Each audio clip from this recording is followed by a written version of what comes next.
Gather round, kids! Let me tell you the scary tale of Jurassic Park. A long time ago, a man named John and his scientific friends played God by engineering dinosaurs from amber, fossilized mosquito blood, and frog DNA. Sounds dangerous, doesn't it? You need money for such an adventure, so John founded a company called InGen with investors. Since people love their money so much, they insured the park for millions of dollars. There was an accident, and a worker was killed by a big dinosaur.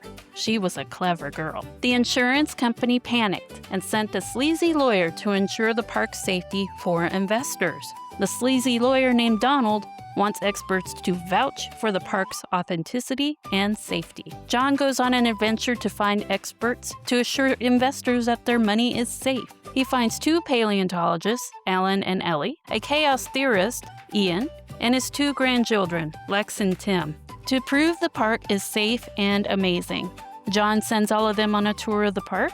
The tour begins with an informative cartoon and a scary ride. Then the dinosaurs escape from their paddocks because cows and goats for dinner are very boring, and they eat people, destroy vehicles, and the park itself. Moral of the story, kids? Life finds a way, and don't mess with Mother Nature, even if you spared no expense. So hold on to your butts, kids. It's going to be a bumpy ride through Jurassic Park.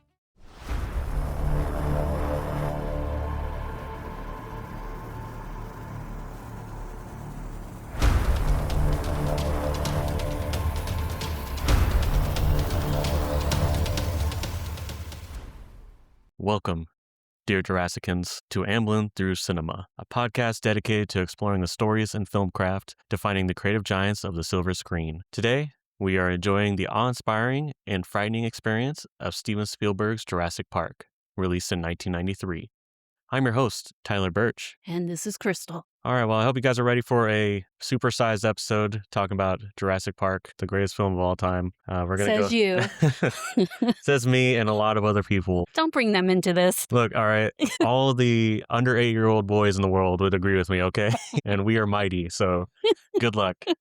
So first off, we're going to talk about our first impressions. So Mom, why don't you go ahead and tell us about your first impression of Jurassic Park? So sadly, I have no memory of my first viewing of this movie. I know I watched it with you quite a bit as you were growing up, so it was really cool to watch you do it because it made you so happy.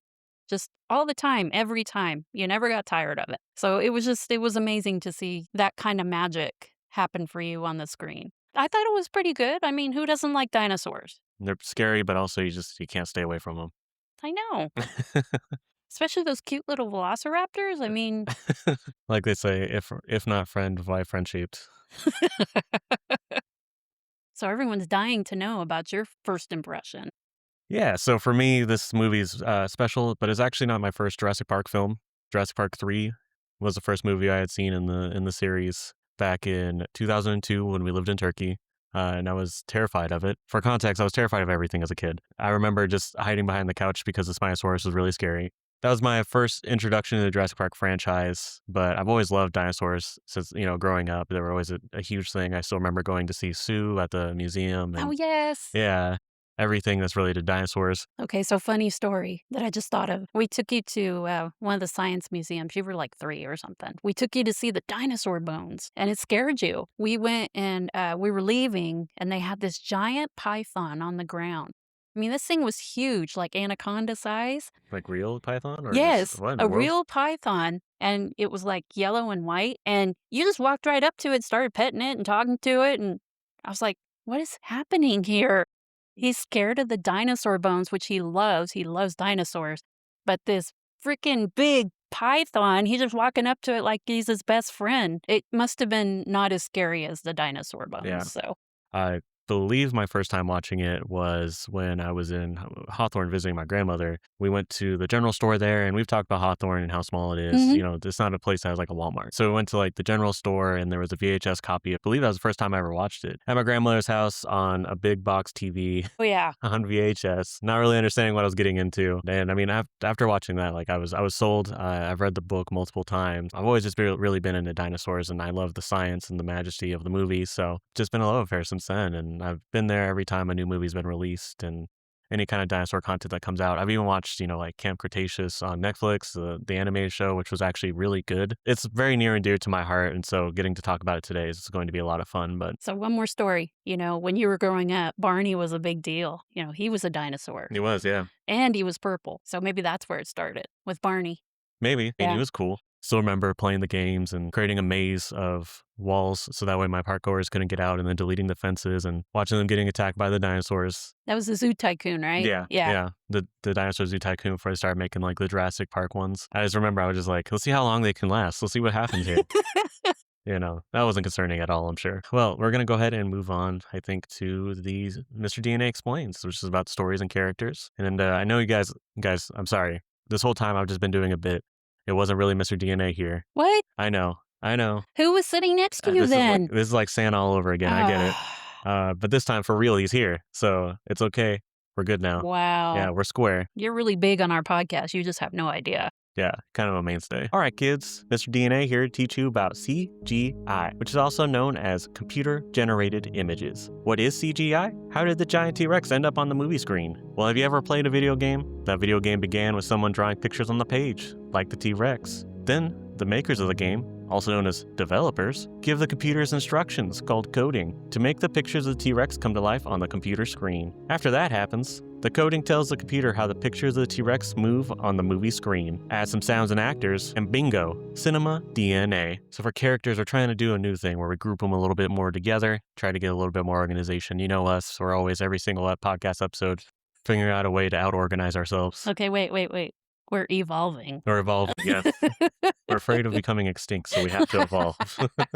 So first up, we're going to talk about the Triceratops triumvirate, because we're big fans of alliteration, so you're going to notice that they're all alliterative. And that's going to be Alan Grant, Ellie Sattler, Ian Malcolm, which I would say are the three main characters of this movie. Ian Malcolm gets taken out for a while, so I guess you could say he's a fringe main character, but when you think about this movie, you think of these three people. Okay, ladies, come on. Ian Malcolm in the leather jacket. The leather jacket. Remember he got hurt and he's like... I remember that picture. Somebody made a hot air balloon version of him when he's when he's laying down. Yes. And I'm going to be honest with you, it's not just for ladies. No. All the guys love it too, so. Of course. Yeah. I think that made an impact. Yes, more it than did. the chaos theory, I think. It did. Yeah, so for Alan Grant, I love this guy. He's probably one of my favorite movie characters of all time. I love his arc that he goes through in this movie with really kind of, at the beginning, not really liking children and not knowing how to really, I don't even know if it's not liking them, but not knowing how to interact with them. Yeah. And if you're not around children, they're kind of scary. So he's not sure how to approach them, and watching this arc of him going through the park with Lexi and Tim, seeing him grow to the point where if there had been no more movies, in my mind, Alan Grant and Ellie got together and had children. But it's a shame that he didn't ever have children. Yeah. I don't know. That's probably like the biggest thing I think that bums me out about the way that this franchise went. He never got to experience fatherhood after what he went through in this movie, even though that seems like such a logical thing for him to do. Ellie Sattler, as a woman, she set the bar high. She's smart, she's sexy, she knows what she's doing, she's maternal, kind of. She's maternal with the trike, not so much the kids. But I thought it was a really good character. Was she the same way in the book, or was she more diminished? To an extent, she's like that in the book. So the thing about the book is that there's more characters and more things going on. A lot more people have like more diminished roles. Muldoon has like a larger role in this, and so does Gennaro in the book. Ellie, I remember some stuff that she did in the book, but like it's not overwhelming of a presence. Like right. Malcolm, they kill off in the book. He literally just spends the second half of the book in a daze in the hotel because of the earlier T-Rex attack. So they beefed her up in this one. You're right. She's very much like that vibe of Lyndall Hamilton and Sigourney Weaver, Ellen Ripley, Sarah Connor, where you know that they can stand toe to toe with anything that they're facing, even if that thing that they're facing is an impossible odds. I know for her that was like the biggest thing that made her happy was that the girls love the character, and like they use that as a milestone, and it's something to strive towards. In '93, that was a big deal. Yeah. Yeah. And even in 2026, unfortunately, there's just not as much female representation on the screen that fits the same bill as like what Ellie Sattler does. Yeah. I love what she brings to this movie, like the interplay that she has between Grant and Malcolm, and she's always teasing him like, man, dinosaurs eat man, women inherit the earth. Yes. That was perfect. And they both tilt their heads to look at her, and Grant, has a smile on his face because he's used to her personality, but Malcolm's a little bit like, I don't know about this. Yeah, we'll just move on. Yeah. And she, I mean, she does a lot of really cool things. She's the one that turns on the power that I know. the whole compound needs like that desperately. She takes charge. I mean, Grant's kind of just at the end. He's just kind of following her lead Yeah, of what to that's do. true. I love in the third one when she sends the entire military to save Alan. At the end of the movie when they're on the island, he calls her and he's like, Ellie, I'm on Isla Sorda. And like, he doesn't know if she's got him or anything. They go out to the beach at the end and the guy's using the megaphone. They're like, don't do that. The dinosaurs are going to come and kill us. Mhm. And then the entire military just lands on the beach like it's Normandy. And I'm just like, Nice. wow, she really she did that. And then we got the newcomer, Ian Malcolm, chaos theory, mathematician, rock star, coming in with his little quips, his little growls. Love it though. I can't imagine him not being in this movie. Yeah. We'll talk a little bit more about that Yeah. later. But Malcolm is just such a presence in this movie, and It's that Jeff Goldblum voice. oh, it is, yeah. I don't even know if I can reproduce it. It's just, No, you yeah. can't even try. I tried doing the growl one time, and it was just like it didn't come out at all like he does it. No. He's like, ha ha ha. Ha. And Yeah. it's That was pretty close. yeah, kind of, but it just doesn't work the same. I know. I like him a lot. He's an interesting character, and I like the little bits that they include that pay off a little bit more in The Lost World. Mhm. Like, he's always on the search for the future Mrs. X Malcolm. Like, I always really enjoyed that joke. Like, Yes. I know it's kind of dark, but I had a good time with it. You know, he has a bunch of children, which you wouldn't expect from a character like that, but No. he talks about how much he adores his children. And, you know, in the next movie, we see one of them. So they add like they sprinkle in a little bit more complexity to the character. Obviously, he survives, which was a change from the book. Because the book also changed that, but Yeah. the original cry and vision was that Ian Malcolm was no more. But I'm guessing because Jeff Goldblum was just such a character, they had to continue with him. He said the best line, life finds a way. And guess what? Life did find a way. Yes. Yeah. I was thinking about this joke when we were watching the movie. You know, when he looks at the dino poop when Sadler, who Yes. also like props to Sadler, she just puts her whole Oh, hands yeah. in dino poop like it's nothing. Yep. But when Ian Malcolm is like, he's like, that's one big pile of shit. Yep. I was like, wouldn't it be funny if you just like the camera pans around, he's looking like a copy of 1941? We just got to keep bringing it up. You know? I know. Yeah. I know. Just it helps him become stronger. It's how we build character here with some light bullying. It's all harmless, I Yeah. promise. Well, we only say that for one movie. Yeah. I think that's yeah. pretty good for a director. Yeah, definitely. I think that's pretty much it for Malcolm. Yeah. Because, yeah, he gets injured and he kind of gets taken out of it. Still does his quips here and there, but he largely becomes not a big part of the movie. So I guess we'll move on to the Nublar Nobles, which is John Hammond, his granddaughter Lexi, and his grandson Tim. So I think John Hammond is a very interesting character. I love Sir Richard Attenborough's portrayal of him. I Mhm. think he did a great job trying to go for more of that Walt Disney vibe that Spielberg was trying to do. Because in the book is not whimsical, really. There's some parts where you're like, oh yeah, dinosaurs, ooh, cool. But mostly it's like, oh my God, dinosaurs run. Yeah. And that Hammond is a little bit different. He's trying to... he's just trying to keep a business going, even in his final moments, because he does die in the book. Even in his final moments, like he's kind of cursing everybody out in his mind. He's like, everybody else ruined this beautiful thing I created. I'm going to do it next time. And it's going to be better. I'm going to get rid of all these troublesome people, and just a completely different vibe than what Richard Attenborough brings. That character gave me narcissist vibes. Yeah. For sure. Yeah. Narcissist. I mean, he was blaming Nedry for everything. I Of mean, course. technically, yes, Nedry's fault. The system failed so quickly because of they built a house of cards. Yes, they And did. Nedry pulled out that one card and it fell. Yes, he's the one that exposed that with his plan, but Mhm. he wasn't the reason why this all failed. This is what he created. In my opinion, he thought that money would fix everything with his thing saying, Spared spared no no expense." expense. So, I spent all this money, so it needs to work. He seemed more upset too when the dinosaurs weren't appearing than his grandchildren being gone. He was like actually angry about the dinosaurs not working, the tour not going well. And then he's like, well, dude, if you could you go out for a jaunt and pick up my grandchildren? Yeah, it was very matter of fact, like, I need some milk, and hey, can you pick up my grandkids? I'm Yeah, like, on the way. If you Yeah. just do me the solid. Yeah. But I mean, he still does have like that, vibes of like a grandfather when Mhm. when he interacts with the kids. Actually, I really like the scene between him and Ellie when they're eating the ice cream Yes. because it's gonna melt, and she tells him, this is all an illusion, just like your flea circus was. Yes, the flea circus. Yeah. Love it. So I love that scene. I loved the interplay between him and Ellie, because it was definitely older generation thinking a woman has a certain role, Yes. and the younger generation being like, "No, I decide what I do." And, like, his little mannerisms, like when he shakes Alan Grant's finger and then he blows the dust off his hand to keep Yeah. it. He's like, "Oh, I know my way around a kitchen," and he pops a champagne without any permission because Oh, he's like, yeah. "Oh, we today's the day. It's like, your life's gonna change forever." Like a swindler. That's not something you tell people for, if you're coming in good faith. The way he talks about the lawyers, he's definitely got that ruthless side to him, but he's also got that kind, gentle side to him. Sir Richard Attenborough did a really great job with that character. He did. And then we got Lexi and Tim, the two grandchildren, both young. I think Tim was like 9, I think, and Lexi was like 12 or 13. I like Tim a lot,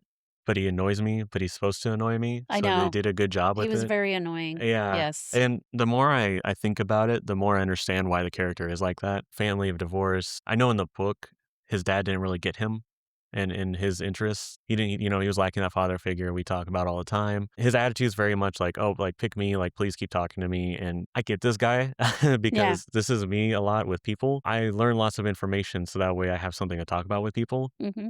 So reading a lot of books and having a lot of information and wanting to talk to people about it, I totally get that attitude. He's just like, "Please, like, I love dinosaurs. I know everything about dinosaurs. Like, we need," he's like, I don't want to talk about other things. I want to talk about real life. Let's just talk about these things that, growl and scare everybody." And at the same time, he wants that validation. He wants to challenge you. He wants to, you know what I mean? Remember he kept talking about Other in the people's Omni books. magazine, Yeah, yeah. that, oh, we The saw backer the book and crater and I read your book and, I didn't care for it or whatever he said. And yeah.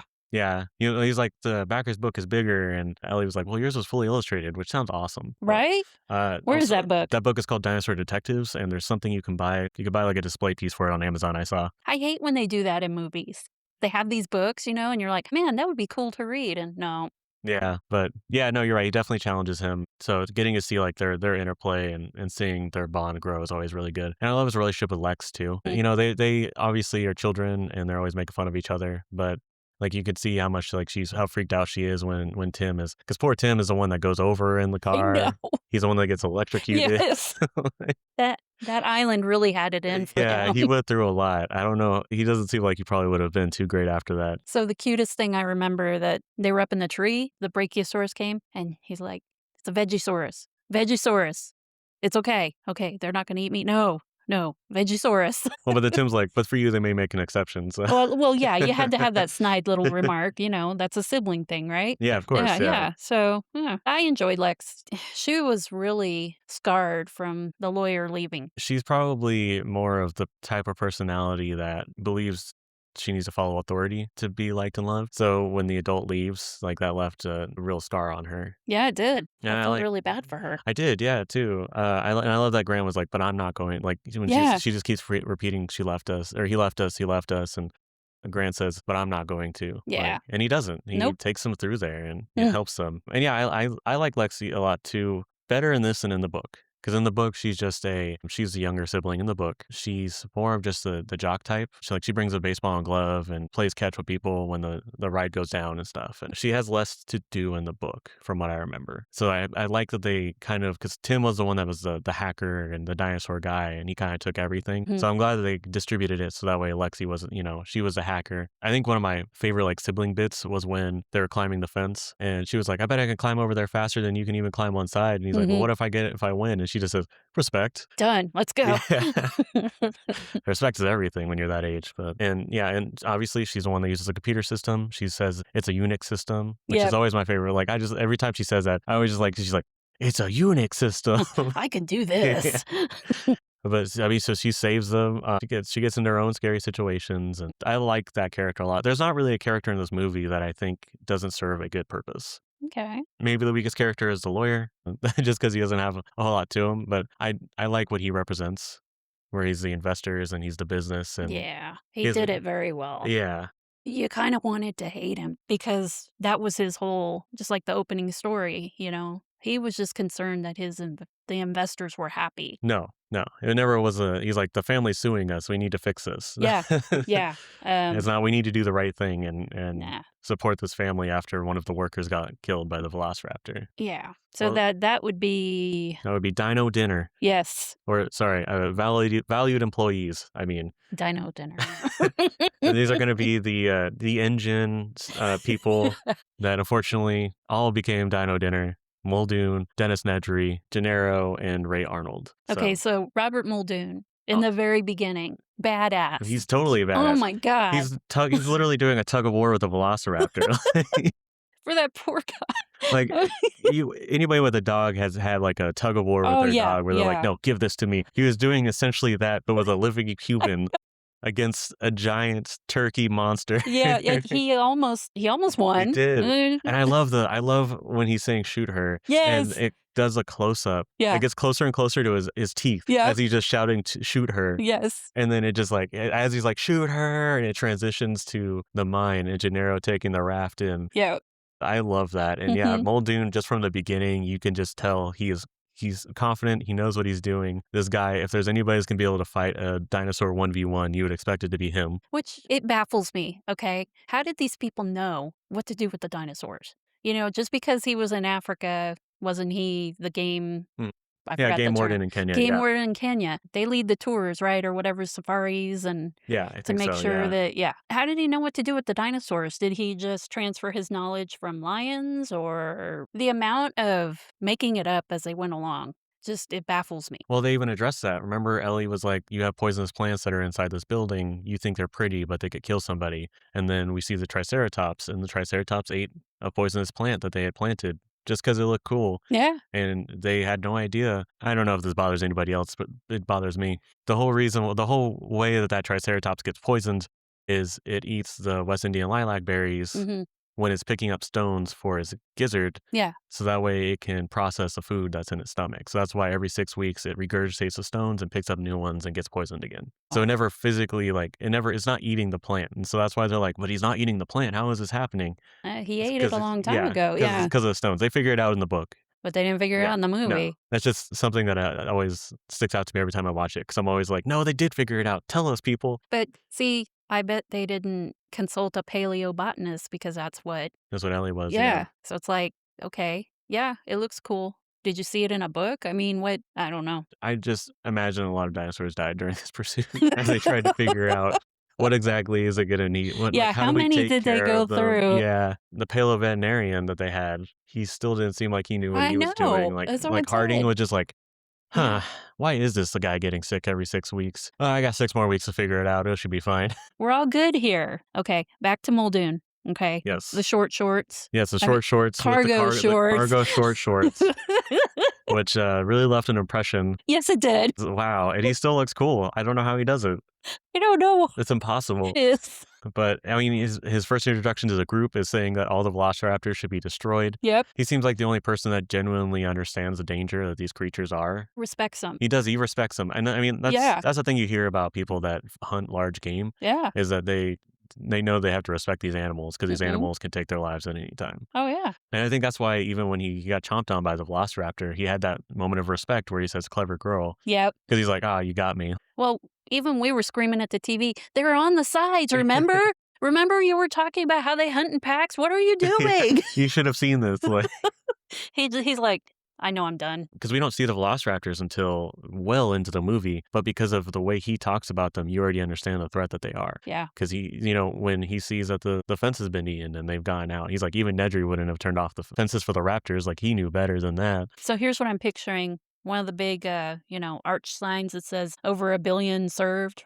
For the dinosaurs and the dino dinner. No, they'd be cheeky and it'd be over 65 million served. Oh, okay. Yeah. Okay. Be like, get it, guys? Like the years? Come on, guys, you get it, right? All right. Yeah. So, okay. Sweaty Dennis Nedry. Yes, Dennis Nedry, the reason why this all happens. Fantastic character, played by Wayne Knight. Just from his intro, you see him, he's just chowing down. I love it because he's just like, dude, I just need money. Yeah. Like Hammond. And it's funny because it creates a dichotomy, because Hammond continually says, we spare no expense. But then Nedry's like, but I got paid nothing for this job to do this insane thing. Well, they weren't upfront about it, right? What it was going to consist of? Yeah. I remember in the book, like, he placed the lowest bid, and that's why he got That's accepted. right. Yeah. But yeah, he had no idea what level of technology they were going to be doing because this was all stuff that was groundbreaking that had never done before. Could run that place for 3 days Hmm. just through the automation of the control room. Him meeting with Dodgson. Dodgson, we got Dodgson here. See, nobody cares. He's like, what are you trying to dress like a secret agent and jokes about his hat? What company was he from? Biosyn. Which we'll see again or see So we see that in Dominion. Dominion. Yeah. In the Lost World, he's in the book a lot, Oh, okay. but they cut that part out of the movie. Okay. Yeah. Crichton knew his stuff. When is it? I remember when you were reading the book, you said it was very scientific. Oh yeah, it's so much science. If you read the book, it's a great book, but there's so much science jargon, your brain's gonna just overload. Yeah. Like I think in the Lost World, it is every chapter there's a new fractal, which is like a mathematician term of like a pattern design. So it's a quick read because you kind of just are like science. Dinosaurs. Let me read science. Respect. Yes, for sure. For Nedry, like he's got a lot of comedy to him, even though he's doing a terrible thing. When he uses the shaving cream and then he places it on the person's pie. Yes. Like I was like, dude, that's such a messed up thing to do. Yeah, because it looks like whipped cream. Yeah, it does exactly. Yeah. So he's on the island. He turns off all the power, which strands everybody and leads to the movie happening. So he can leave. He gets all the embryos in the Barbasol can. Drives into the sign. Doesn't know which way to go. Yeah. I like his frustration of being like, this way? Turns the sign around. No, it's this way. And then he's just like, oh, whatever. And he just spins it. Yeah. Like it's some sort of wheel. And then he gets stranded on the little cliff. Yeah. Tries to pull himself free, runs into the Dilophosaurus, makes fun of it. Of course. Gets his. So yeah, he sure did. Do you like when he loses his glasses and he's like, it's fine. I can buy tons of glasses after I get this done. And I was like, so yeah. I mean, Dennis Nedry was really good. As far as the acting was good. He was kind of a lovable idiot, I guess. I don't know. He was so smart, but so dumb at the same time. I think immature. Immature. Yeah. Yeah. Because even when he's talking to Hammond and Hammond's like, I expect people to own up to their mistakes. He says, thanks, Dad. Okay. Sarcasm. Yeah. Yeah, And, I see that. Ray Arnold goes through and he's trying to access it and it says, you didn't say the magic word. And it's him. It's him. He coded an image of himself shaking his finger, dressed like Elvis, saying, you didn't say the magic word. Yeah. It got annoying, but it was very well done. Yeah. One last thing I'll say, too. He has a picture of Oppenheimer on his desk. And my theory is the reason why is because Oppenheimer, his big thing is he knew he had changed the world permanently. And the reason why the picture of him was on his desk was because the introduction of dinosaurs again would change the world forever. Oh, definitely. There's a reason why dinosaurs and man did not exist at the same time. Because there would be no man. Exactly. And women would inherit the earth. Yes, exactly. So let's see. Donald Gennaro. Yes, the blood-sucking lawyer. Yes. The first with his dino dinner, yes. The first dino dinner. He books it, dude. He gets it at least. Like, at least he understood. He's like, I got to do something. I got to get out of here. We can't just sit here. Yeah.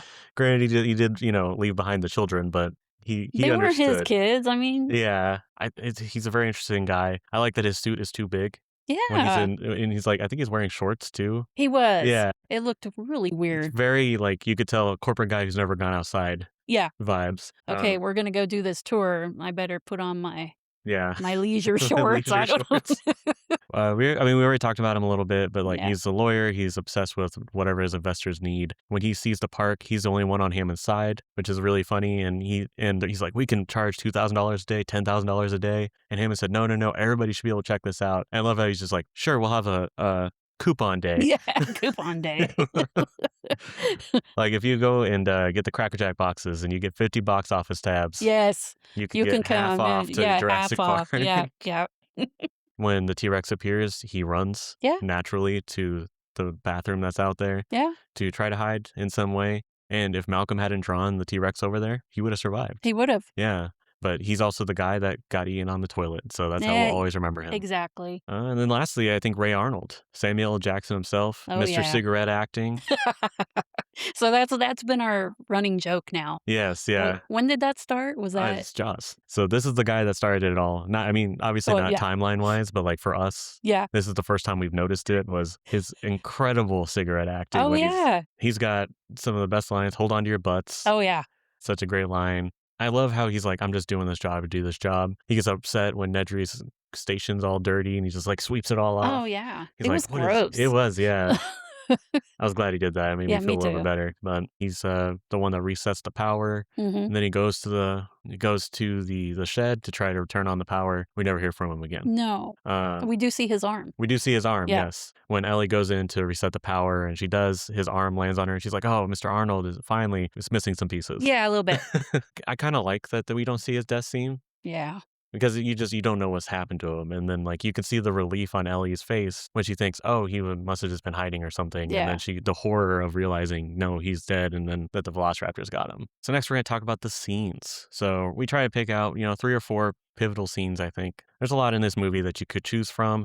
I think it's just easy for us just to choose all the dinosaur ones. Well, 'Cause yeah. first one that we wanna talk about is going to be the one that started it all, the Brachiosaurus. Yeah. The first time they see it when they arrive on Jurassic Park. Hammond just vaguely was like, "It's right up your alley." It's Yeah. like, "Oh, wow, I didn't realize you knew I was really into World War II history." Like, Right. They didn't know what to expect. So just seeing Alan Grant, standing up like he was so giddy and scared at the same time, and just pulling off his aviator This glasses and she's looking at the leaf. She's like, "This verform is oh yes, extinct. How is it here?" She's a paleobotanist, so she's yeah, geeking out. She's like, "This is what?" And then, yeah, he, like, grabs her head and yeah, turns it turns it, to see the big thing. and she stands up and she's like, "Whoa!" It was just like two little kids. I use that gif of Alan Grant taking off his glasses all the time. Yeah, Yeah. because it's so good. Anytime I need to convey awe and amazement, I was like this.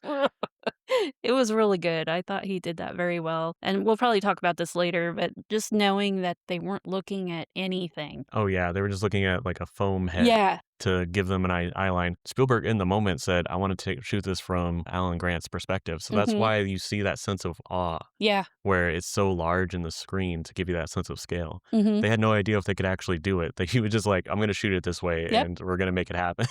And they made it happen. Yeah, That was just to be a paleontologist and just to see these majestic creatures because brachiosauruses, to me, are majestical. yeah. I don't know if it's because they have the long neck or it's just, I don't know, they move slow. Just It's, yeah, the size. yeah, Yeah. it's amazing. I like that Hammond comes up and they start talking to him, and they're immediately debunking all the theories. Oh, yeah. It doesn't live in swamps. Yeah. It's cold-blooded, and then Hammond is like, "Well, T-Rex goes 32 miles per hour," and they're like, "Wait, what? You have what?" And he's like, What? and I love it because he's just like, "We've got a T-Rex." Yeah, Like, we got one here. and then just like Alan Grant, literally just so overwhelmed he almost throws up. Yeah. Oh, he gets Oh, all that's right. woozy. Yeah, you put And your head between your knees. like he's just so overwhelmed by this moment, and it's just it's incredible. And I mean, this scene, you can tell with the lasting impact it has, because one of the saddest scenes in a movie I see on lists all the time is the Brachiosaurus in Fallen Kingdom, when it doesn't get off the island, Oh. and you see it in the smoke, and it's doing the pose, like, and the way that they did, like, people have said that is one of the saddest scenes in movie history, is seeing that Brachiosaurus, because it's the end of Yeah. it's the end of the park. It's the end of your innocence. Yeah, and then I think next is going to be the scene that everybody knows the best, which is the Of course. T-Rex escape. Yeah. That scene is amazing. I mean, the wires, the way they just snap off, even the way that, like, you see the hand curl on the wire after Mhm. eating the goat onto the ceiling of the car. Yes. Gennaro seeing what's happening, booking it Oh, yeah. immediately. The kids just being idiots Oh, yeah. because they're children Yeah. and they're scared, and I totally get it with the light. Yes. Turn off the light. The impact tremors on the cup of Oh, water. that is amazing. It walking out in the headlights. And that's the Yes. first time that you see it. Like, Yeah. Yeah, because all this time, all you see is a bunch of bushes moving, things being eaten. yeah, you see a little bit of the head when it eats the goat, but that's Yeah. about it. Yeah. And then you see it in all of its glory as it comes through, and it just wrecks this area. It's a real grudge against the first car. And it Obviously. just tries to eat the children. The children obviously don't know things like it's based on movement, so they're Yeah. moving around, they're Of using the course. light, closing the door, stuff like that. I don't know. The T-Rex just immediately tries to get them. There was no video to explain, don't move until, I think it's really funny that they do have signs up to say, "Hey, don't do things like flash photography, and don't Yeah. eat or don't feed the dinosaurs," on this tour that you're stuck in a car for. Okay. Let's look at this. Hmm. Tim is supposedly an expert, right? Because of Baker's book, Becker. Now, he's read every book, I think. So how did he not know don't move or all Yeah. of that? He's 8. If you see something that is 15 times your size, your brain might stop working. Okay. Yeah. Okay, adrenaline. I think Okay, that's, yeah. okay. I think it shows the difference between him and Grant with that experience. Mhm. Because Grant knows, he's like immediately says, don't move. As soon as the T-Rex gets out. The only reason why he does move is to get the flare to help the children. And he knows to throw it after stopping. And then Ian Malcolm continues running. Yeah. And he, with his flare, and even though he throws a flare, the T-Rex is like, dude, I still see you. I'm going to get you. Uh-huh. And I love the flare bit, but I'm so tired of it in these movies. Like, yeah, Dominion and Rebirth just like used the flare bit so much that I just got so tired of it. But I love it in this scene. I love the way it lights the scene. Oh, yeah. With the pink. He's chasing after Malcolm, knocks down the bathroom, messes up Malcolm's leg. Yep. Doesn't see him anymore. Sees Gennaro, eats Gennaro. That's the end of him. The car gets flipped over. Car goes over. And gets stuck in the tree down below, right? Yeah. Yeah. With the kids still inside it. The kid's still inside it. They have to scale down the wall. And I tried to find information about this whole ground changing thing. They tried to say, oh, there's a real big slope next to them up to where the T-Rex was. I don't believe that. No. I read in the book that I've been reading, and it said, Spielberg said, there's dinosaurs, they're not going to care. And that sounds more true to me. Oh, yeah. And it's fine. It's just always such a weird thing to me, but I can live with it. So, Grant has to go get Timmy in the tree, which I'd be screwed. I don't know how to climb a tree. I don't either. Yeah. Wow. And especially when there's a car hurtling down towards me. Nope. They have to climb down the tree, and the wheel got turned and it starts falling down towards them. Luckily, they're saved because earlier the roof had been popped in. Yeah. And so they were able to just, as it fell correct. It fell perfectly like it does in movies. Of course. So they were okay. And I love Tim's line of, well, now we're back in the car. Yeah. And I do like that they do a callback to the scene when they're climbing up into the tree. And Lexi's like, I love trees. And he's like, you weren't in the last one. Yeah. It was scary. Yeah. Next, I think we can talk about Dennis Nedry and his fight with the Dilophosaurus. I love the Dilophosaurus, honestly. Okay. What's up? It wasn't a fight. I mean, no, it wasn't. It was an annihilation, okay? Yeah. Well, he wasn't respecting the dinosaurs. No, he wasn't. He treated it like a dog. He tried to throw a stick. He threw the stick, yeah. It's like, go get a stick. As soon as he saw it, he's like, oh, I thought you were one of your big brothers. Just like obviously showing no respect for the animals. Yeah. I love that it does a little peekaboo around the tree. That was awesome. It's like, hey, it's the little noises or something. Yeah, it uses the noises of a swan normally. Yeah. But yeah, it follows him. He tries to get it away from him because he needs to pull the Jeep down to get to the East Dock. It keeps following him. He trips. He falls. The Barbasol can goes in the mud. Something that feels like it was a tease for something later. It turns out it's not. I know. I'm so disappointed. Yeah, I really thought it was going to lead somewhere, but no. He gets attacked by the Dilophosaurus and unfurls his frill. That was awesome. Oh, yeah. I love that. It makes its rattlesnake noise. It shoots its venom at him, which causes paralysis, blindness. And then, he trips and falls. He tries to get into the Jeep. That's when he hits his head on the Jeep and he falls again. And that's when he loses the Barbasol can. He gets into the car. It's in the car with him. Well, he thinks he's safe. He's like, okay. Awesome. All right. Can't get to me in here. But it's in there waiting for him. Yeah, we're like, how did he get in the car? Way less graphic than it is in the book. In the book, you go through Dennis Nedry's point of view as he's being eaten by this thing. Yeah. Yeah. It leaves a mark. I wonder if they had to kind of do it off screen to keep their PG-13 rating. Yeah, they couldn't have. Because they already did the T-Rex, eating the chomp, but there was no blood or anything. Yeah. It's a very bloodless film. I love seeing him in the car with it, just Yeah, and I just love that the Jeep is just rocking as it's eating him. Let's move on. Yep, he caused his own downfall. If he had been respectful, maybe he would have been okay. I doubt it, but I think it pissed it off more than anything. Yeah. I mean, I don't want to be treated like a dog. No, this was exciting. So remember Alan Grant with the claw. Yes. So going into the kitchen. Yeah, the kitchen scene is like. Yes. And because that's how they communicate with each other. Yes, and I don't know. We did it one summer. We kept doing that, like on the kitchen counter, just kind of tapping. Oh yeah. We're coming for you. And Brandon's like, "What are you doing?" And I don't think he watched this. No. Yeah. That's just most of Brandon's life is what are these guys doing? We always had something. Yeah. But yeah, that was a good scene. Finding out that they can open doors. They have human level intelligence practically. Yeah. So learning how to open doors. It's funny because right before that, Ellie said, as long as I can't open doors, there's one locked in the shed. And then you just cut to it. You see the door opening, being opened. Mm-hmm. The puppetry too. Yeah. Like seeing those puppets make that leap onto the stoves. the chase. So when Lexi does the reflection to mess with it, I actually did in physics. It was like a bonus question trying to figure out based off of where she was and where the reflection was this possible? No, it wasn't. It wasn't. Just because of the way the angles work. Yeah. Yeah. It would have been like the next aisle over, but always remember that about whenever I watch this movie, I remember that physics question. And then Tim tricking one into the freezer. Yes. And he's spinning around and to get out there. And he's trying to close the door. And then Lexi screaming her, her head off, running in to push the door closed with him so they can latch it. Yeah. I mean, even leading up to this scene where Lexi's they're chowing down. And then Lexi has the green jello and is shaking because her hand's shaking when she sees a shadow of the velociraptor. Oh, yeah. And then, it just leads into the whole control room chase. They're going through the ventilation shafts. There's that one scene where the building blocks of the DNA is superimposed over the velociraptor's body. Yes, I love that. Them trying to keep the door closed while Lexi tries to turn on the security and the door locks, leading into the final scene with they're trying to get out and the T-Rex saves their lives, being the quietest T-Rex you've ever done see. Yeah, what was that about? It just kind of showed up and you're like... Because he knows how to do a presence. He knows, or she knows presence, all right? Okay, that's right. She's a strong, independent woman. She'll do what she needs to do. But I think those are, the most notable scenes. Oh, yeah. In a movie full of them. So there's definitely more out there, but the dinosaur stuff's just too good. Yeah. You just can't not talk about it. The humans, they're okay. I love the humans too, but... Yeah, but dinosaurs, come on. I mean, no one's going to put... I mean, the lunch scene's pretty cool, but I'm not going to talk about that as one of my, favorite scenes of the movie. The Chilean sea bass, right? The Chilean sea bass, yes. So next we'll talk about some themes. They're all kind of the same theme.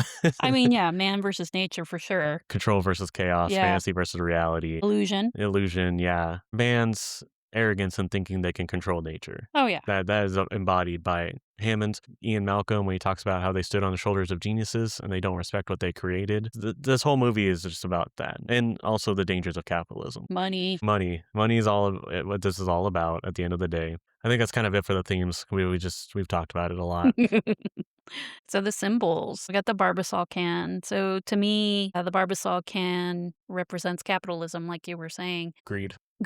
You shouldn't have this. I know it didn't leave the park, but can you imagine if it had left the park? It just would have been more of the same.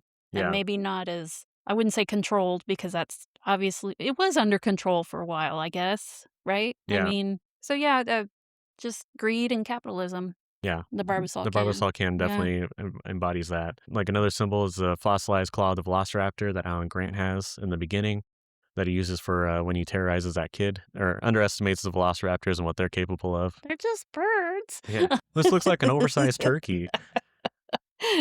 And then, Grant puts the fear of God in him. Yep. I remember there was a big theory that Owen Grady from Jurassic World was that kid.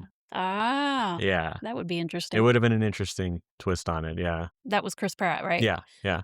He was so in tune with the velociraptors. So. Yeah. And he was always like, you need to respect them. Like, don't turn your back on the cage and things like that. Like he genuinely knew that they were dangerous. It fits, I think. It does fit. Yeah. I don't know, somewhere along the way, Grant drops it. After, when they're sleeping in the tree before the brachiosauruses appear. He just drops it. He's like, what do you think? I think it's him letting go of the past. Okay. Because right before he dropped, so it like pokes him. So yeah, he pulls that's right. it out, and the kids and Tim's and Lex are like, "So what are you guys gonna do now?" And he's like, "Oh, we're gonna have to evolve and figure out what our life's gonna be like now." I think it's just him just letting go of the past and understanding that things are not going to be the same after today. Yeah. But yeah, so I think that's all the symbols, themes, scenes, and characters for Jurassic Park.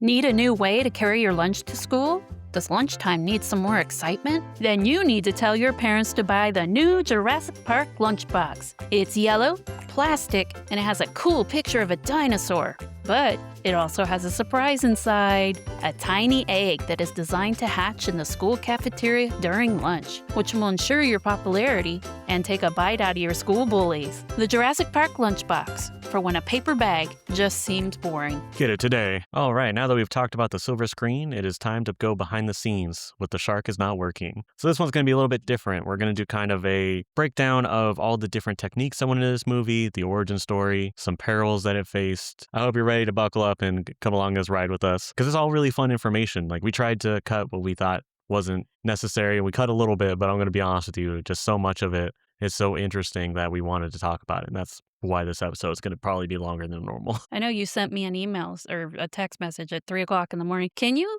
cut this down? It's 11 pages of just notes. And I'm going through and I'm like, this is too interesting. I can't cut this. Okay. We'll take out some of the words here and there. So yeah, buckle up. Yeah.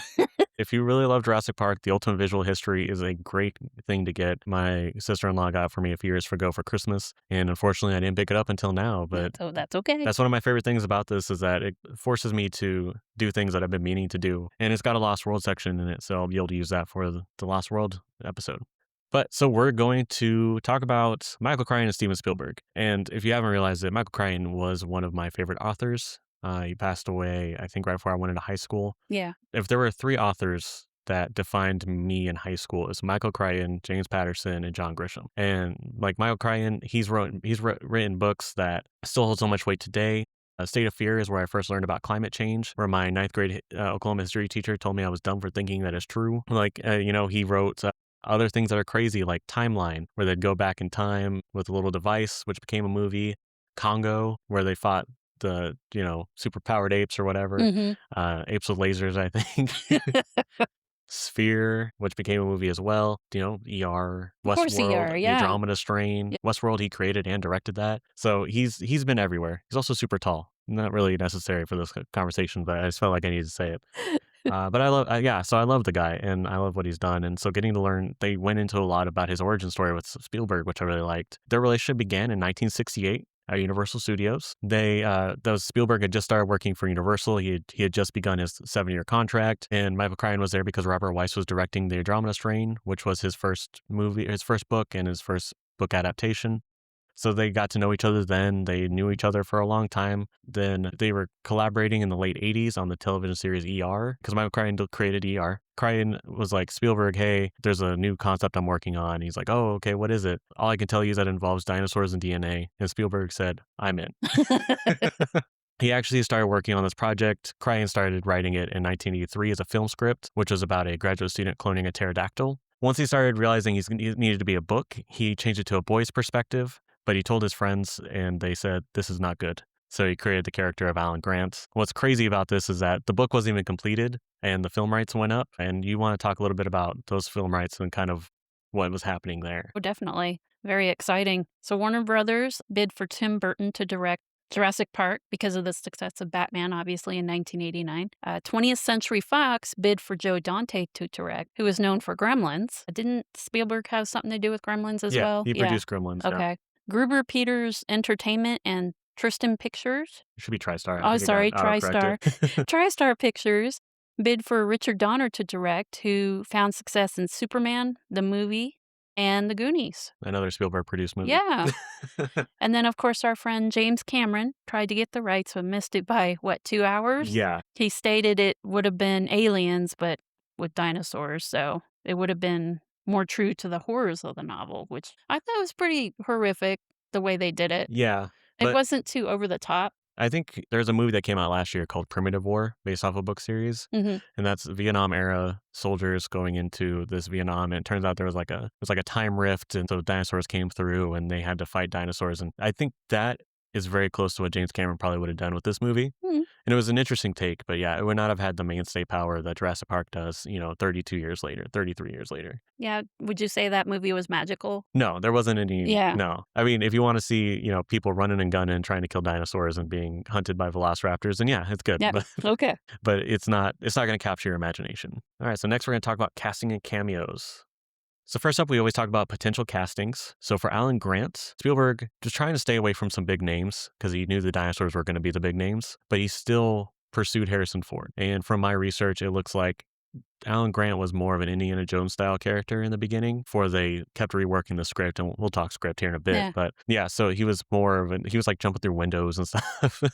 So he did talk to Harrison Ford about it, gave him the script, even some concept art of him as a character. But Ford declined. He felt where he was in his career, this wasn't the right move for him anymore. Other actors that were included were, of course, Richard Dreyfuss. Always. Which, I mean, if you're trying to get a nerd, that makes sense because, he was a shark nerd in Jaws. He was the aviation nerd and yes, Always. And Always, yes. And I mean, it makes sense too because Spielberg said that he wanted to this was his idea of like a Jaws sequel. Yeah. Yeah. Kurt Russell, because it was really hot at the time. I mean, that's the time of Backdraft. Yeah. It's the only early 90s movie I know of Kurt Russell's, so that's why I bring it up Yeah. all the time. Yeah. William Hurt, who was seriously considered, but he turned it down without even reading a lot of. So when they did a lot of this casting, people had to read from the book. A lot of these people read the book when they were preparing for the role. William Hurt did not. He just, He's like, nah, this isn't for me. And then for Ellie Sattler, Helen Hunt, Gwyneth Paltrow auditioned for the role. If you remember, Gwyneth Paltrow was young Wendy in Hook just a couple years before that, and a goddaughter of Spielberg. And Helen Hunt, I think, would have been interesting because she does Twister later. And Twister is kind of like her character in that is kind of Ellie Sattler-like. yeah. So it kind of gives you an idea of what she could have brought to the role. I think she would have done a good job too, but I just love Laura Dern. I know. I think she's exceptional as Ellie Sattler. Ian Malcolm, Jim Carrey participated in an audition for this character. No. This is early Jim Carrey. So What was that, The Mask and it was before The Mask because that was 94.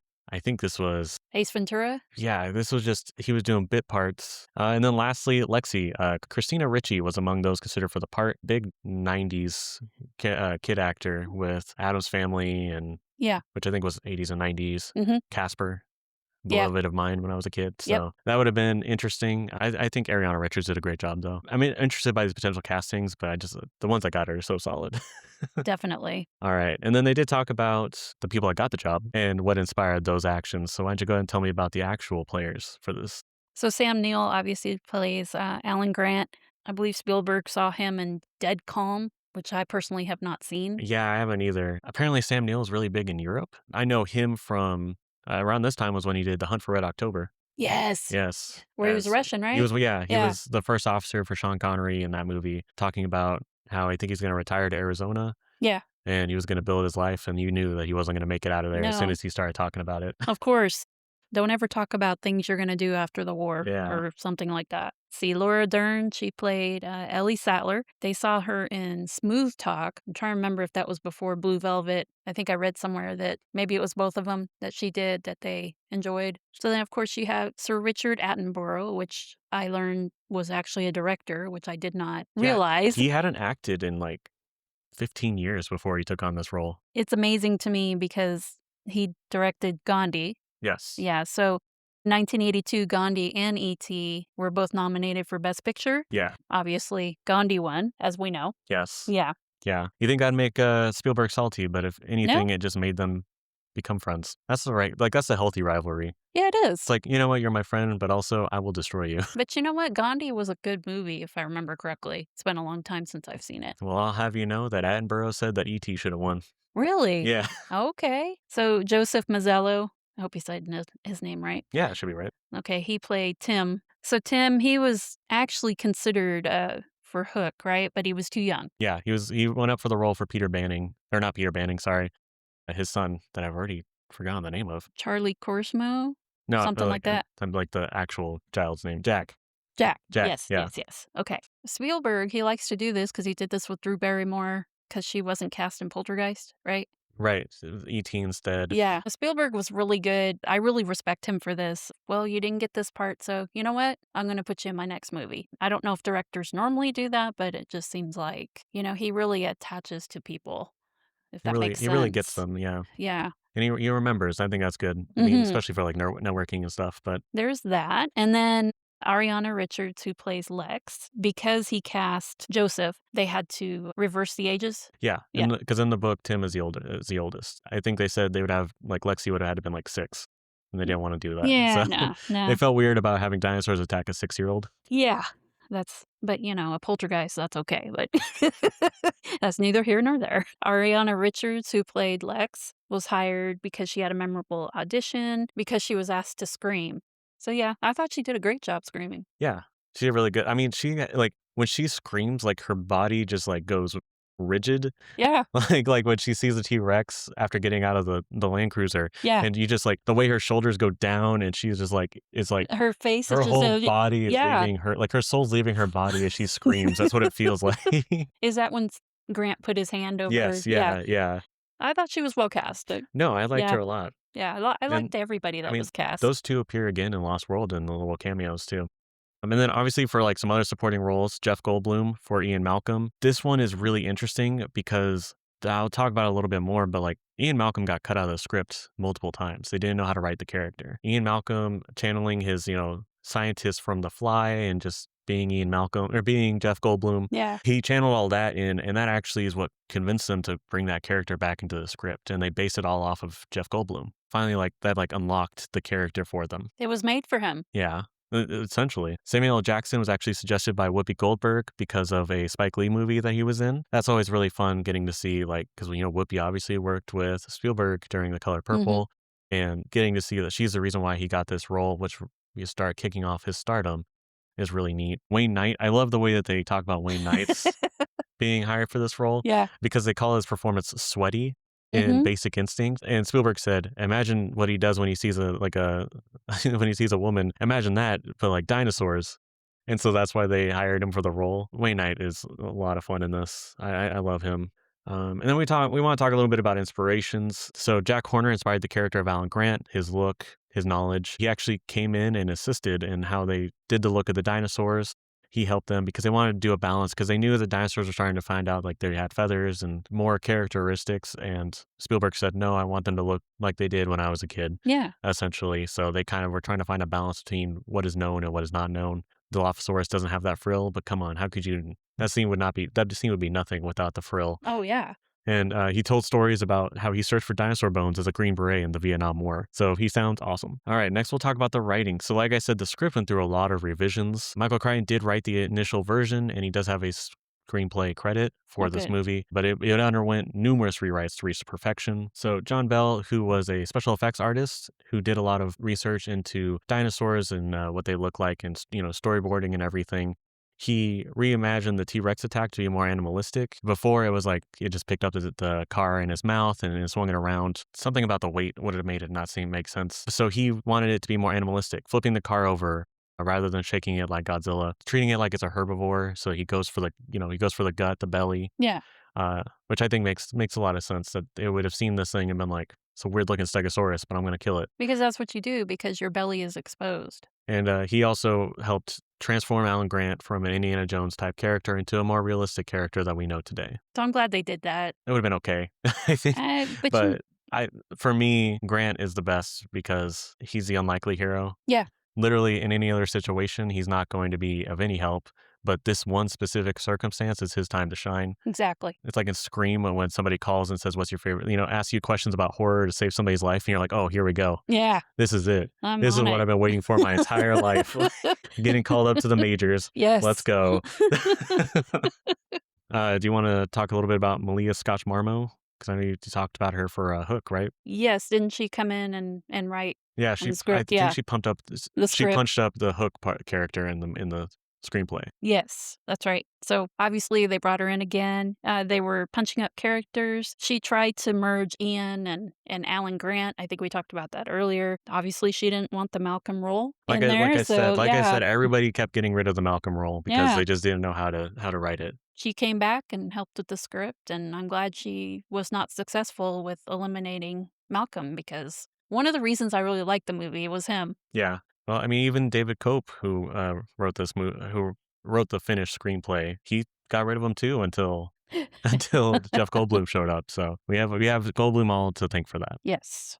But yeah, he used the original book for inspiration. He pretty much started this draft from scratch. Wow. Because, he wanted to go to the original book and just kind of just write it and not rely on Crichton wrote what Malia Scotch-Marmo wrote and really figure out what this draft looks like. It ended up being closer to Crichton's draft, which makes sense if you use the original book for inspiration. He created the Mr. DNA character. Woohoo! And introduced the idea of Alan Grant being uncomfortable around children to give him that emotional arc. If you read in the book, like, he's fine with children. So no, I like that. I like that arc. So now we're going to talk about production, which is we've got the visual effects and the practical design. So the production designer, Rick Carter, was planning all of these sequences before the book was even published, while Phil Tippett was the dinosaur supervisor, pioneered Go Motion to add digital blur to stop motion puppetry. Stop motion was a big deal back in the 80s. It was being used for a lot of different things. I mean, ED209 and RoboCop and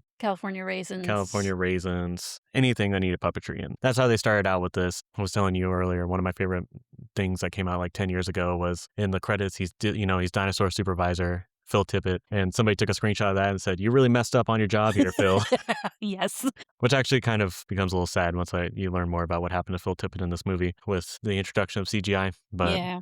we'll get into that. So next is the T-Rex animatronic created by Stan Winston. Stan Winston has done a lot of different things for movies. He did like the Alien Queen and Aliens, Predator from Predator, just a whole lot of work. He had bid to do the E.T. puppet, but he missed out on that opportunity. So that's why he was so excited to be able to work on Jurassic Park, because he got to work with Spielberg. It was created by Stan Winston. It's 26-foot long robot.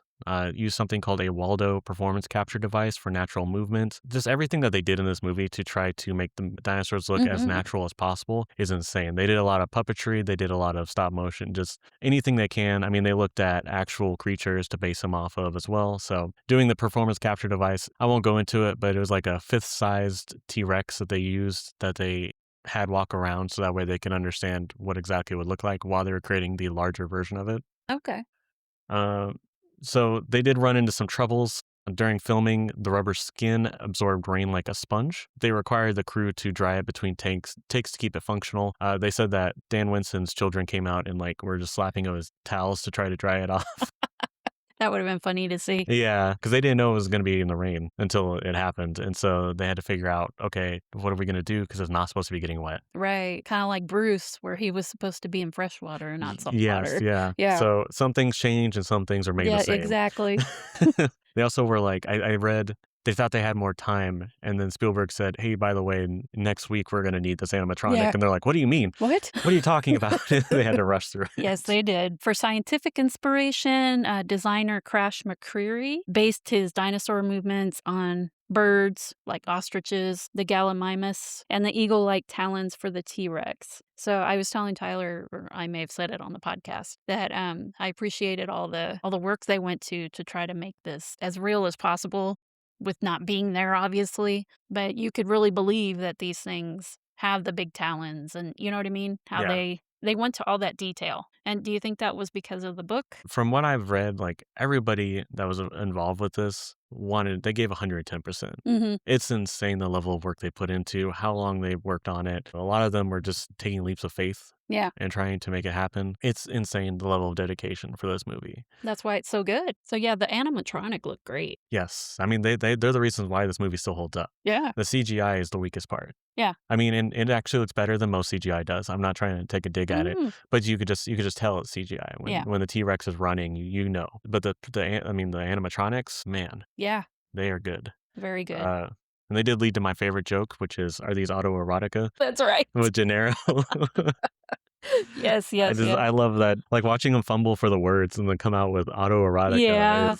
And you're just shaking your head like, Yeah. oh, wow. Just showing how little he understands about what he's getting into. He tried. So, of course, this brings us to iconic props, which obviously every movie, I think, spoofed the water The cup impact on trimmer, in some way, shape, or form. I think the one that sticks out most to me is Wayne's World. Did it in the Wayne's World did. They were in the park or something. Yeah. Yeah. The cool thing is they placed a guitar string under the car's dashboard and were strumming it to make the water, whatever you call it. Yeah, ripple Yeah. correctly. And I guess Spielberg got the idea after seeing his rearview mirror shake to music. Yes. Which makes sense. Yeah. And then the guy that had to figure it out had no idea how to make it happen, and he was just kind of joking around and discovered that if he strums a guitar near it, it got the ripple effect he was looking for. There you go. So next we'll talk sound design and post-production. Dinosaur voices. The sound designer, Gary Rydstrom, MVP, created unique vocalizations using animal recordings. So he did it for a lot of them, and they went into them, but we're going to mainly focus on the T-Rex and the Raptors.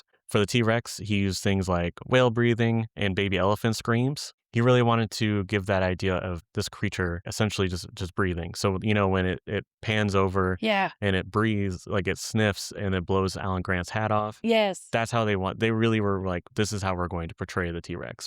For the Raptors, they use walrus and dolphin sounds. And the dolphin sounds are the funniest part because they specifically said dolphins in heat.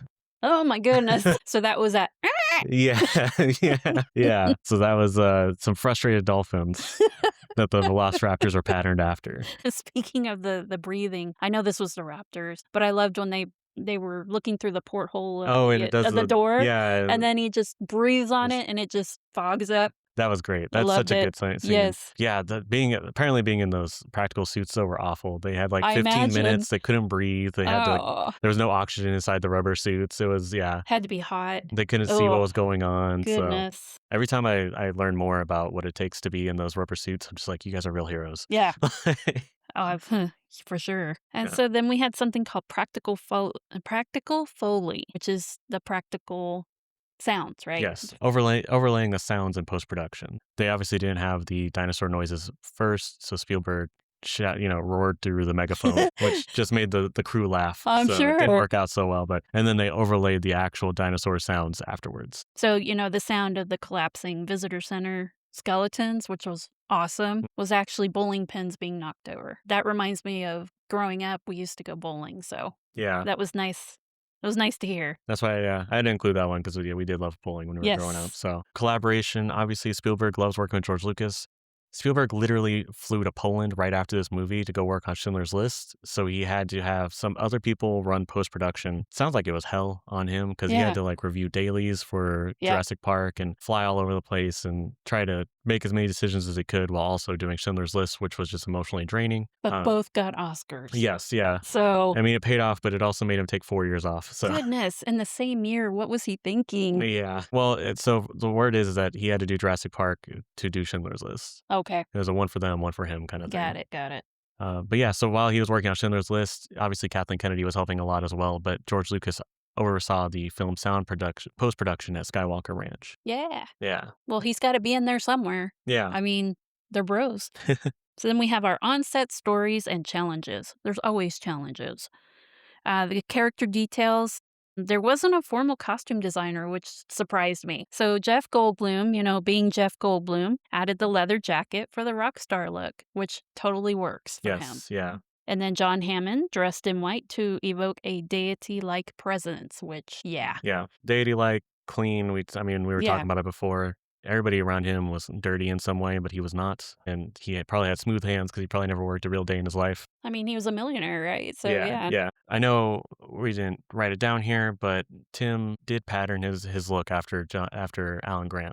Really? Okay. Yeah, if you look at his outfit, it is like Alan Grant light. Okay. All right. I'm just throwing that out there because we talked about, Alan Grant becoming kind of like a father figure to Yeah. him and how much he wanted him to like him. I think it really fits that they chose to pattern the look.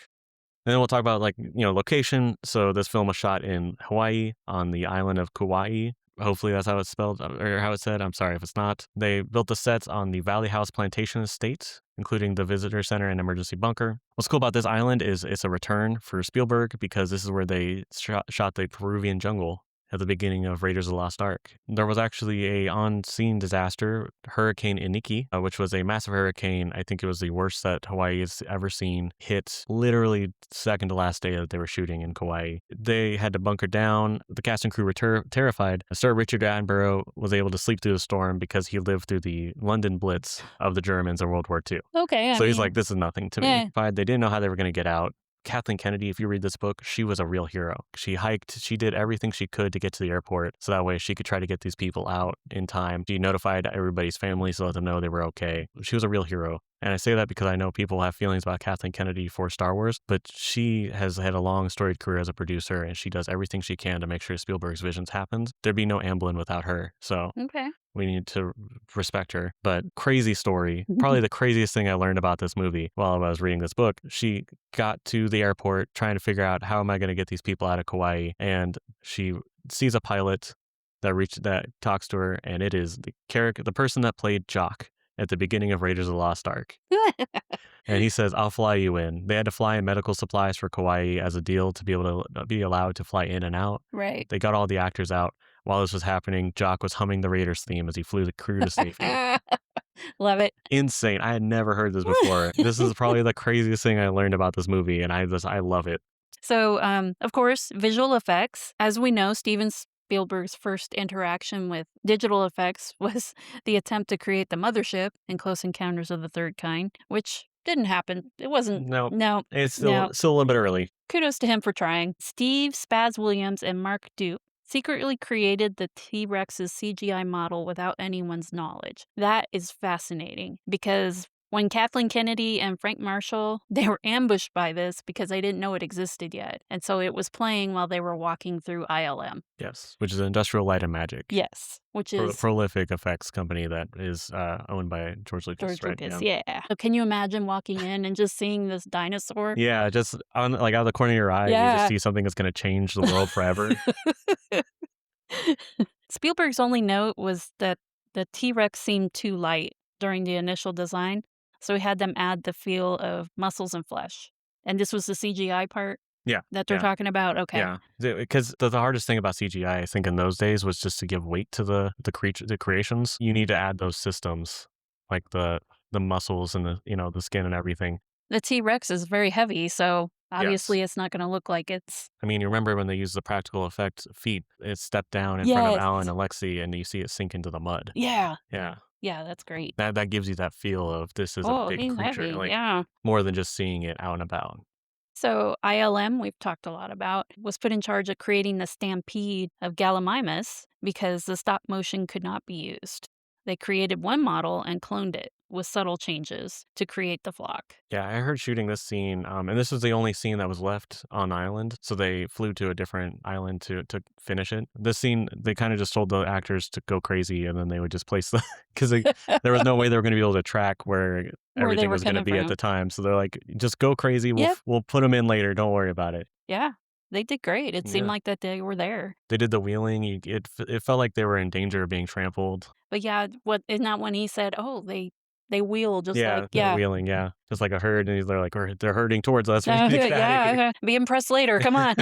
So ILM performed the first on-screen digital face replacement in the scene where Lex is dangling out of the ventilation shaft before the raptor attacks. I didn't even No, I had no notice. idea. So I've never known this detail. Yeah. Like that's insane because you look at digital face replacements now and you're just like, what have you done? So for them to be able to seamlessly do this in a shot where she is swinging around, yeah, is, and it was a stunt double, yeah, is crazy. and they put Ariana Richards' face Yep, on the stunt yep. double. That's amazing. So yeah, so then the first CGI shot ILM sent during post-production while Michael Kahn, yes, we love Michael Kahn, editor, and Steven Spielberg worked on Schindler's List was the Brachiosaurus scene, which blew the two away.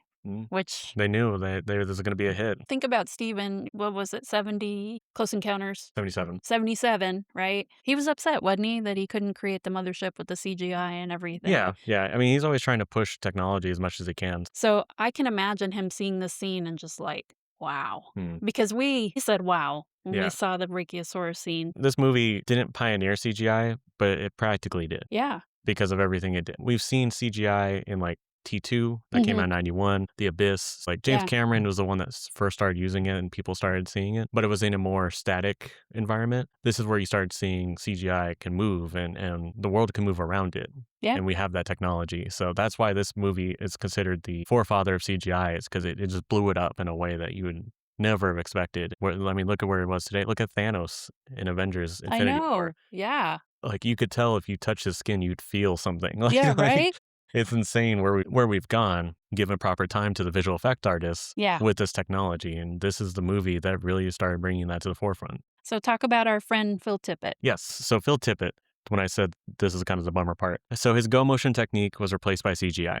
Tippett remarked that he felt he had gone extinct. Spielberg found this statement so impactful that he actually had David Cope include a version of it in the dialogue. Ian Malcolm says it when the paleontologists are like, I don't know what we're going to do now. And I guess this is over. And he's like, don't you mean extinct? So great scene, but it's just such a shame that it happened, that he had to essentially, everything he knew was changing. Yeah. He was a dinosaur. He was getting left behind. To his credit and his integrity, and I admire him for this. Despite the shift in technology, he still remained on the project to assist animators in achieving realistic dinosaur movement using puppets, and he also even brought in a mime to mimic things for them so they understood the movements. Nice. So he's still found a way to be able to help this film instead of just walking away from it entirely, and I'm so impressed by that. And I believe that he's directed stop motion movies since then. But yeah, he's continued his career. He's found ways to be able to still be relevant, and this shoot ended 12 days ahead of schedule, which is a far cry from the production of Hook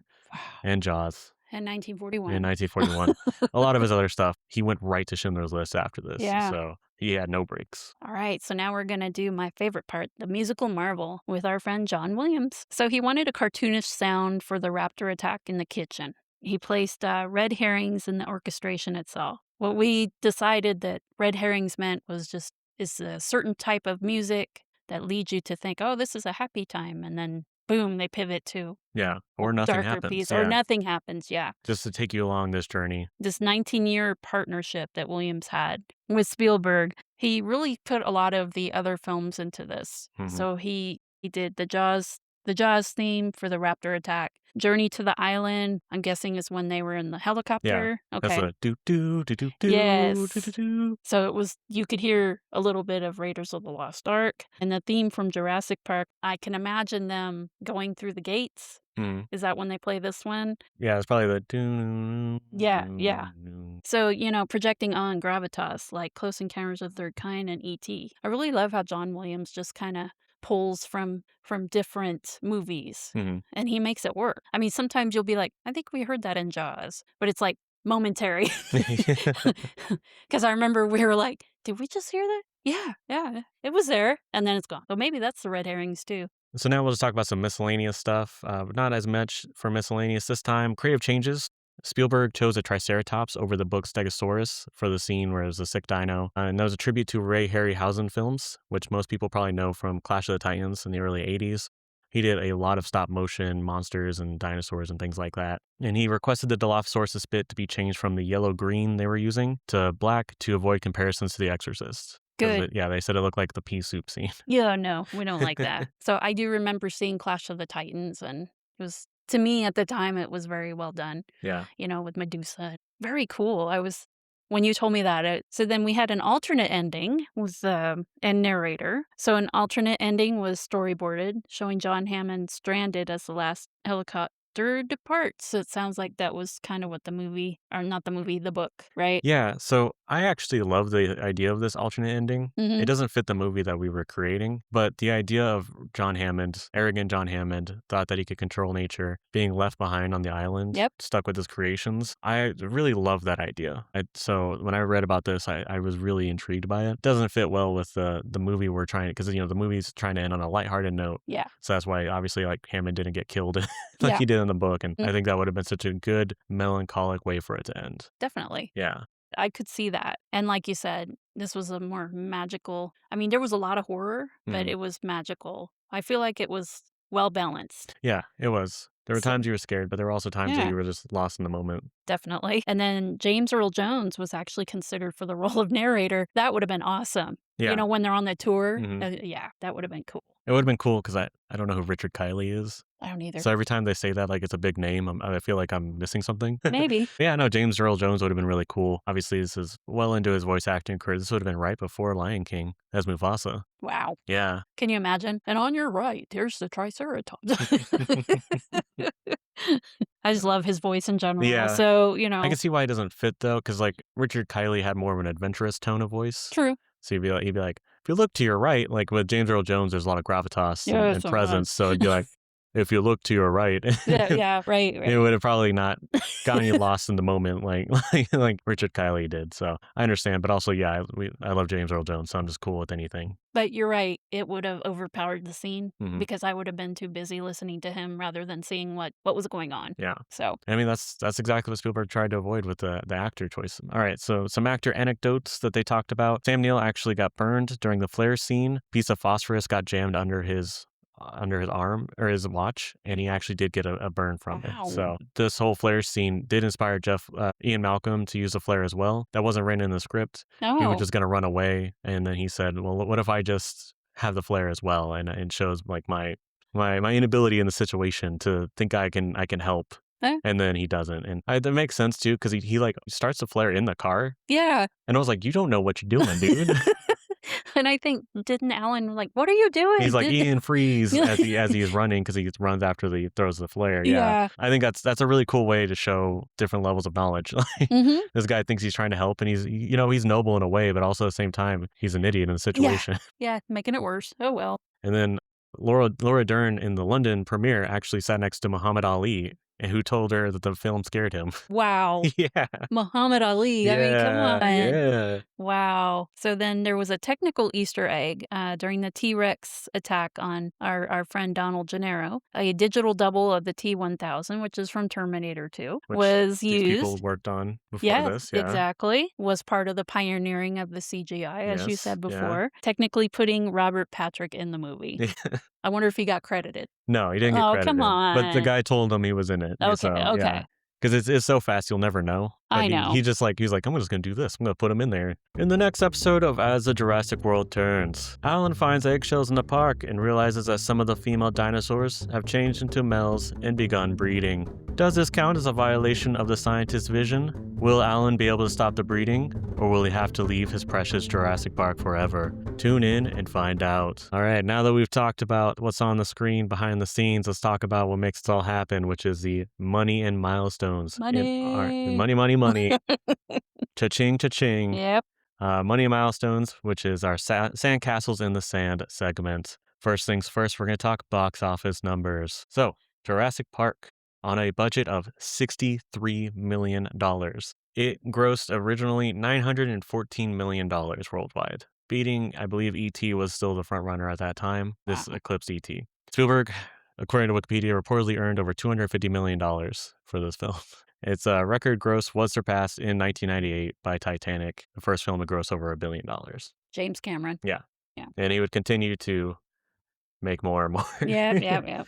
with the Avatar series. This movie's been re-released so many times. It's now made over $1 billion. I know I've seen it in theaters because of a re-release. We went and saw it in Jurassic Park in concert just a few months ago. Yeah. Anytime it comes up, we try to go and see it. So it's still making money. Of course. And this franchise is still making money. I mean, Jurassic World Rebirth that came out last year still won the summer versus Superman and Fantastic Four.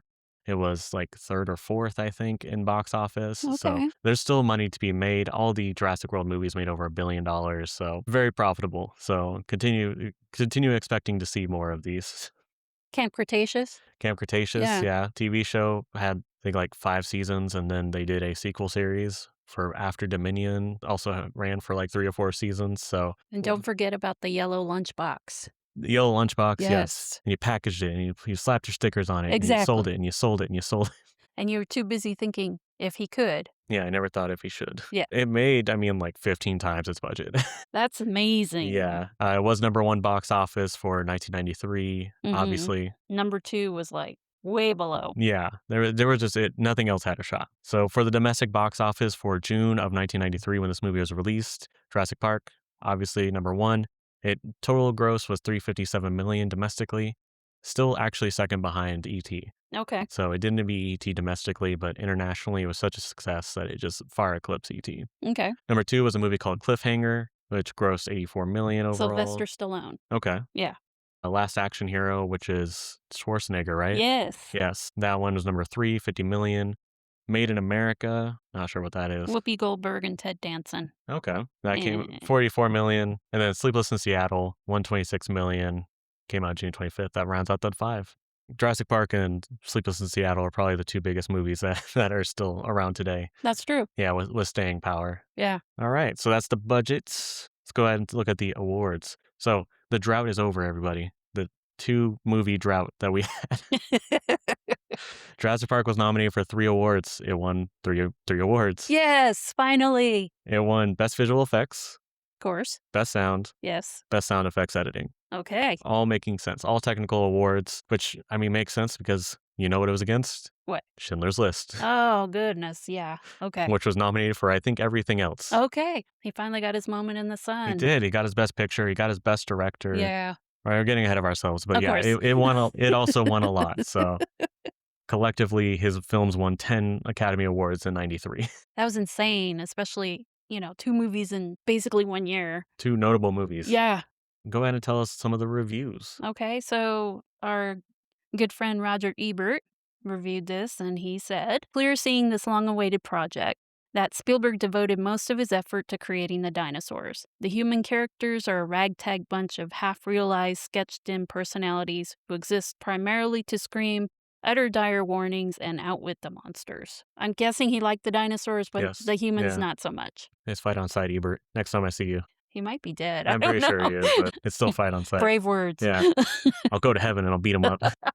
As I said last episode, our friend Pauline Kael retired, which makes me sad because I always enjoyed seeing what she had to say. I did find someone else named Dwayne Burge, and he said, "The well-selected cast is winningly sympathetic and entertainingly idiosyncratic.